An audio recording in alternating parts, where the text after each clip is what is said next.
Good morning. Now, this past Sunday morning, we had a great crowd at church. We had tons of visitors. We had a very strong showing from our members, many of who had been away for one reason or another, came back. It was really nice. Most of you know that I had cataract surgery in this eye Friday. A lot of neat things have happened since then. My distance vision is almost perfect out of that eye. I still need glasses to read up close.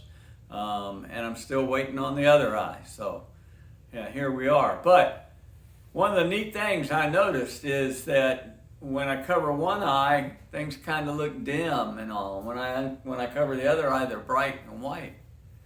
Kitty and I, when we remodeled this house to move in, we put a lot of LED lights in here that were daytime lights that were real bright and had a slight blue tint to them if you weren't used to them. Over the years, I've told Kitty, I said, these light bulbs, they last a long time, but they get dim. They're not as bright as they used to be.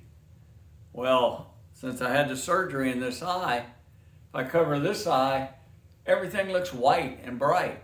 If I cover this eye, everything's got kind of a yellow, brownish, dingy look to it, like it's got a dirty yellow brown filter over it. It's kind of fun to blink one eye and then blink the other eye and see the walls of the house change color and everything that you look at. If I look at you with this eye, you look like you have a pretty good tan. If I look at this eye, you look pretty white, washed out. It's a lot of fun. But it made me think. Made me think about our lives as Christians. There's a lot said in the New Testament, especially the book of John, about the light and the darkness, and living in the light versus living in the darkness. I cover this eye and I look at things, and it's got kind of a yellow, dingy shade to it. Made me think that, maybe that's kind of what our lives look like when we're out there flirting with the evil that we don't need to flirt with. And how things would be really bright if we could get away from that and live the Christian life that we want to live, that we should live. I'd like to read this morning from the book of John, chapter 3, beginning in verse 16, which is a very familiar verse. But I want you to listen to what it says further down where we talk about light and darkness. For God so loved the world that he gave his one and only Son, that whoever believes in him shall not perish, but have eternal life. For God did not send his Son into the world to condemn the world, but to save the world through him.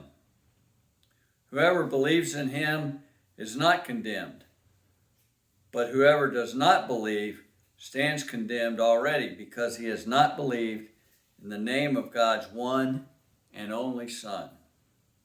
This is the verdict. Light has come into the world, but men loved darkness instead of the light because their deeds were evil. Everyone who does evil hates the light and will not come into the light for fear that his deeds will be exposed. But whoever lives by the truth comes into the light, so that it may be seen plainly that what he does has been done through God. Be safe. Stay well out there. Walk in the light.